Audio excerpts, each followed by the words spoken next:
Hello guys! Hello Pisces! Welcome dito sa aking channel.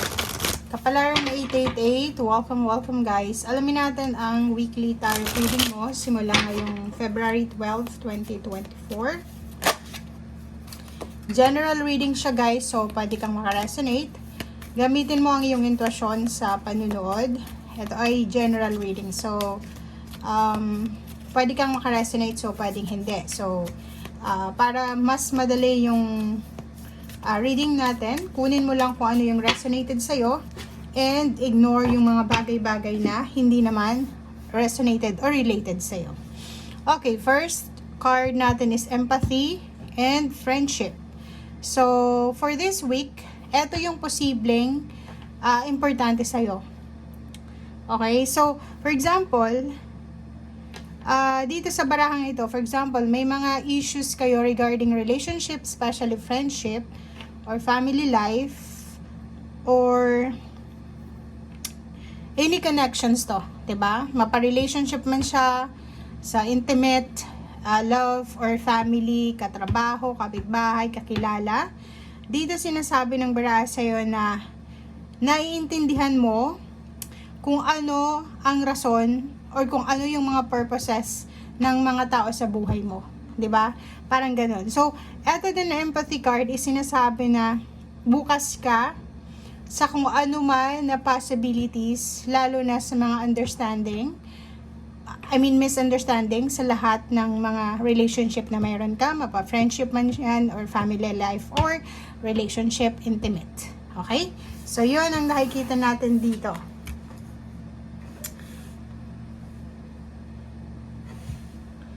Okay, Pisces. Next tarot deck tayo. Ano ba ang posibleng mensahe sa'yo ng tarot deck natin na to?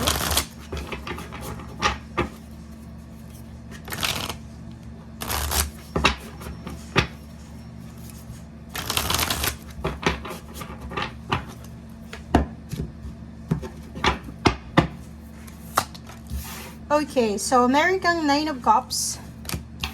Meron kang 10 of Cups, wow! And meron kang King of Swords. And meron ka din ditong the Tower. Okay guys, so yung the Tower card is wag nyong katakutan ito, okay? Kasi itong the Tower card is past na ito, or parang sinasabi na transformation sa buhay mo.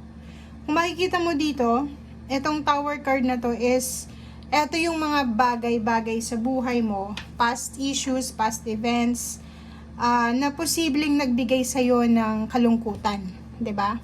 Like for example, ito yung for Pisces na may mga problema sa financial, may problema sa kanilang family, may problema sa kanilang buhay relationship or ano pa man.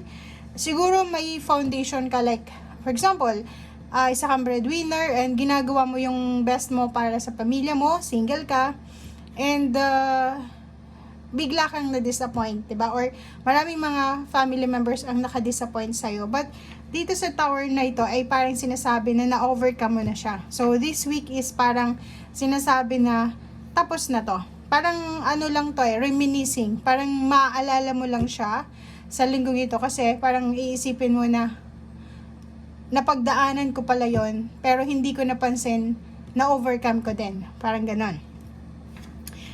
King of Swords, sinasabi ng barasa dito na huwag ka nang mag-focus doon sa kung anong hindi magandang nangyari sa iyo sa nakaraan. Ibig sabihin, kailangan na natin na baguhin ang ating direksyon, baguhin na natin ang ating focus, priorities. Okay? Kung ano man itong nakapagbigay sa iyo ng hindi magandang pakiramdam, umiyak ka, nalungkot ka, na feeling mo inabandon na ka, na-betrayed ka, sinasabi ng barahan na kailangan mo na itong ilagay sa past mo, and wag mo nang sasayangin ng oras, ang energy mo, ang pagmamahal mo, ang pera mo, ang peace mo para dito sa mga nangyaring itong hindi maganda sa'yo for the past few days, months, years, or weeks. Okay, kasi may kailangan kang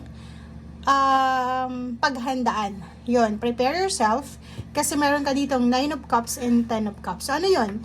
It's a emotional fulfillment and a family life, happiness. For example, dito sa 10 of Cups na to is posibleng may asawa ka, may anak ka, and masaya ka sa kung ano man ito na na-achieve mo with your loved ones, with your spouse, or kung may anak ka, yung anak mo, siguro yung anak mo ay napalaki mo ng maayos, maganda, and siguro isa sa mga minamanifest mo talaga is yung magkaroon ka ng peaceful na pamilya.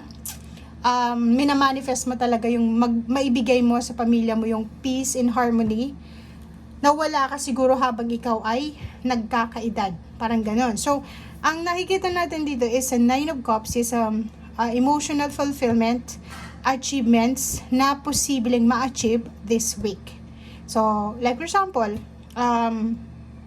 tungkol to sa relationship, pwedeng yung relationship mo ay sobrang ganda, sobrang stable, mas lalong nag-level up yung relationship mo sa asawa mo, sa girlfriend, boyfriend, or sa kung ano pa man, yung anak mo, sobrang, alam mo yun, fulfilling yung nakikita mo sa kanya, sa kanila, kung marami kang anak, siguro may bago kayong bahay, may bago kayong negosyo, may bagong trabaho. So, emotionally, sobrang umaapaw yung cups mo sa linggong ito. Okay, ano pa ba?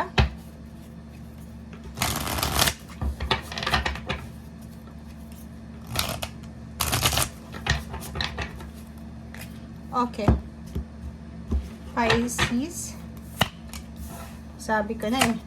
Sobrang pag-apaw ng cups to. Tingnan mo, oh. Diba?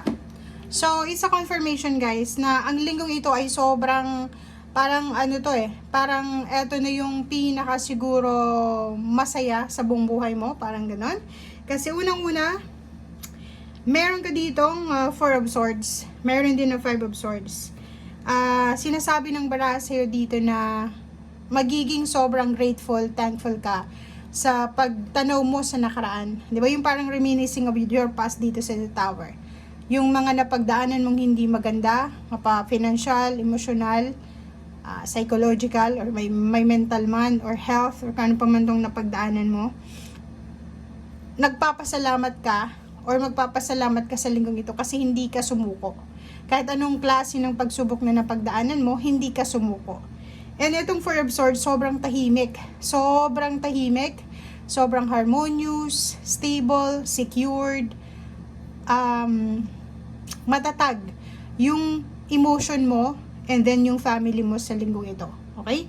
Meron ditong Ace of Cups, isa sa mga wishes mo, isa sa mga hopes and dreams mo, goals mo sa buhay, ang posibleng matupad or natupad na siya. And isa yun sa dahilan kung bakit ka sobra-sobrang masaya. Umaapaw yung cups mo eh. Kung makikita mo dito, punong-puno yung kalooban mo ng kaligayahan. Punong-puno ng parang gratefulness, parang ganon. Kasi yun na nga, sa dami-daming napagdaanan nyo, ibinigay pa rin sa inyo ng universe ng ating Panginoon yung deserve mong blessings, lalo na emotional. Okay? Tingnan natin kung may financial ditong news.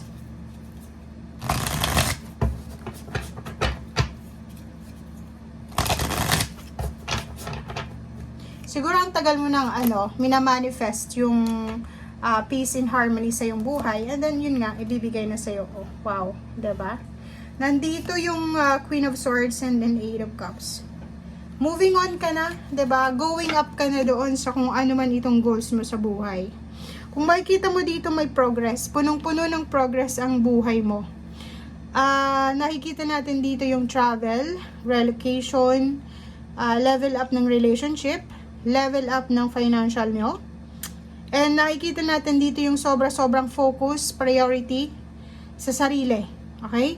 And nakikita ko rin sa'yo dito na decided ka na umalis, decided ka na i-let go, i-abandon na yung mga situation na hindi na makakabuti lalo na sa mental and emotional health mo. So kung makikita mo dito, ang focus mo dito is sarili mo, 'di ba? Yung parang iniisip mo na hindi ka magiging